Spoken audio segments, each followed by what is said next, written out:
12 janvier 2013. J'écrivais, moi Yannick Toutain, un billet sur Mediapart, où j'avais encore la possibilité d'écrire. Mali, François Hollande est un menteur. Les islamistes sont les pantins du Qatar, membres de la France-Afrique francophonie. Et j'explique ce qui était en train de se passer au moment où l'immense majorité des Maliens applaudissaient naïvement l'invasion Serval. J'écrivais: Hollande est intervenu parce que ses agents d'espionnage fascistes ont compris à Bamako que la gauche malienne allait relever 3 défis. Le premier étant de construire une mobilisation populaire efficace. Le deuxième, de pousser l'armée malienne à agir efficacement et rapidement. Ce fut le cas à Konna. Et le troisième allait être de commencer la construction d'un pouvoir du peuple sans ces élections truquées. C'est cela la raison de l'intervention directe de la France-Afrique militaire et rien d'autre. Ça, c'était la conclusion de l'article que j'ai placé en exergue. En exergue, j'avais aussi placé cette résolution du 21 décembre 2012. Cette résolution autorise le déploiement d'une force africaine au Mali pour permettre au pays de recouvrer son intégrité territoriale par la reconquête du Nord, tombé aux mains des narcoterroristes et en proie à des fondamentalistes. L'opération sera conduite avec des troupes combattantes exclusivement africaines et une forte mobilisation de l'Union européenne sur les plans financiers et logistiques. Mali, adoption de la résolution 2085 par le Conseil de sécurité 21 décembre 2012. Je recommençais aussi en exergue d'aller lire un article que j'avais écrit en septembre 2012. Le 28 septembre 2012. Agression impérialiste contre le Mali, 14 faits occultés par les médias aux ordres. Voici le début de mon article. Toute la France-Afrique politique, au garde à vous, soutient l'invasion militaire du Mali. Sous couvert d'une résolution proposée par une dictature, le Togo, dont le peuple est dans les rues depuis 3 jours, a manifesté pour le 50e anniversaire du crime fondateur, en l'occurrence l'assassinat de Sylvanus Olympio, si vous voulez de monnaie non franc CFA, il s'agit bel et bien d'une invasion d'un pays souverain. Les pantins islamo-fascistes ont été financés par l'agence de mercenaires France-Afrique Qatar, dont le Canard enchaîné vient de nous révéler qu'elle a été intégrée à vitesse supersonique au sein de la francophonie. Au moment où la COPAM, le MP22 et toute la gauche malienne ont fait pression sur leur armée pour lancer la contre-offensive, les pantins islamo-fascistes ont mené, eux, une contre-offensive sur la ville de Konna. Pourquoi ? Mais tout simplement pour fournir le prétexte nécessaire aux forces spéciales fascistes françaises pour envahir la ville de Sévaré. Il ne fallait surtout pas que l'armée malienne puisse apparaître comme capable de résister seule à l'offensive fasciste. Un nouveau mensonge de plus. Mais depuis le début de cette opération d'invasion du pays, tout est faux, tout est truqué. Il s'agit d'un complot gigantesque, un complot dont le financement des quartiers pauvres de France par le Qatar montrera un jour qu'il s'agit d'une manœuvre mondiale, un coup d'État fasciste de la bancocratie avec l'aide de ces mercenaires islamo-fascistes. En voici les récentes étapes. Janvier 2012, le Qatar attaque le Mali. Sarkozy a demandé à l'émir du Qatar de fabriquer en sardine pour attaquer le Nord Mali. Dans quel but ? Économique ? Économique, toujours. Mais c'est toujours aussi secondaire. Les mobiles politiques sont toujours les premiers. Il s'agissait de fabriquer un prétexte pour envahir Bamako. 4 mensonges principaux. Premièrement, en Sardine, a attaqué en janvier 2012 à Aguelok.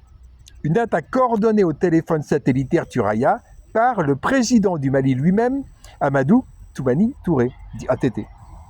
La première attaque a été repoussée par le leader du syndicat des étudiants maliens, Sékou Traoré.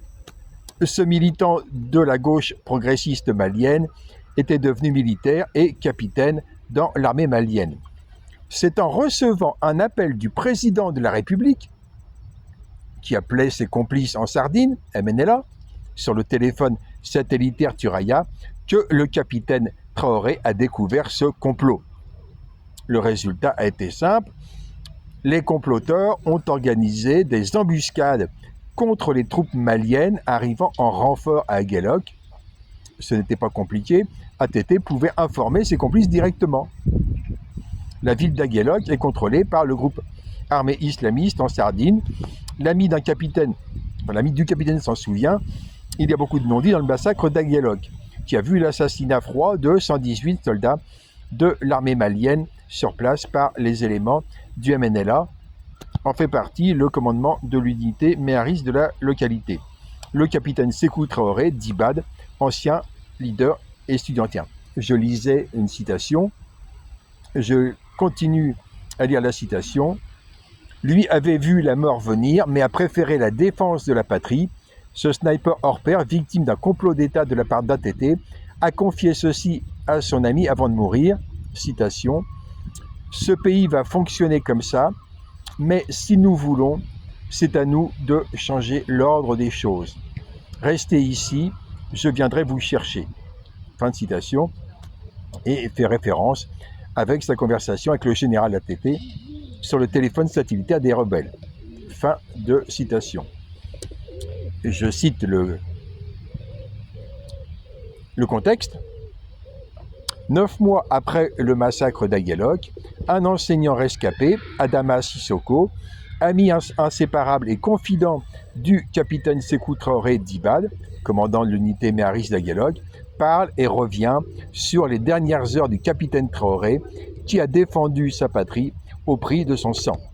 Lisez plutôt le récit de ce rescapé que j'avais moi-même publié sur mon blog Réveil-tu. Tout ce qui se passe au Mali est un complot.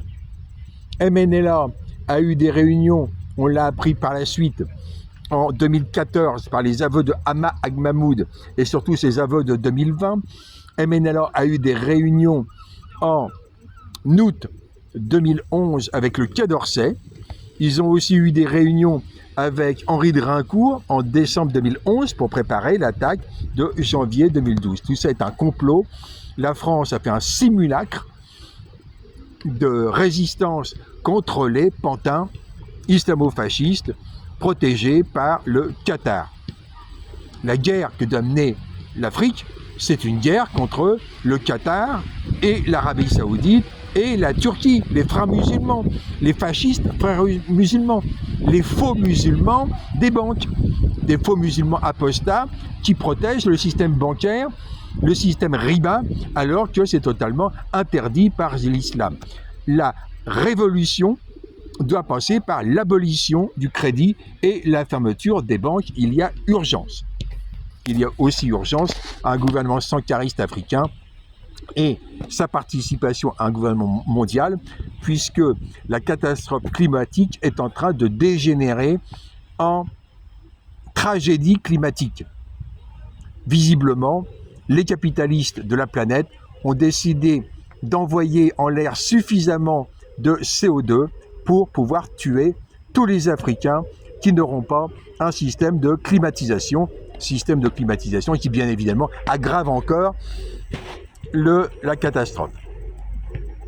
Je pense en particulier d'ailleurs au Burkina Faso, où des imbéciles sont en train de s'apprêter à construire une centrale thermique.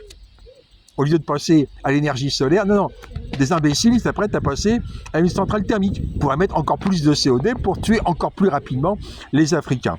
Je vous laisse chercher qui est l'imbécile qui a pris cette décision-là.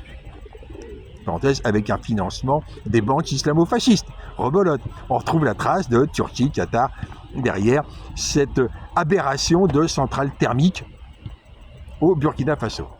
Ça fait aussi partie du complot terroriste, puisque le complot terroriste est totalement maintenant enchevêtré avec le complot climatique, c'est-à-dire ceux que les terroristes ne parviennent pas à tuer, et ben ils vont mourir de chaud grâce à la volonté des capitalistes criminels écologiques.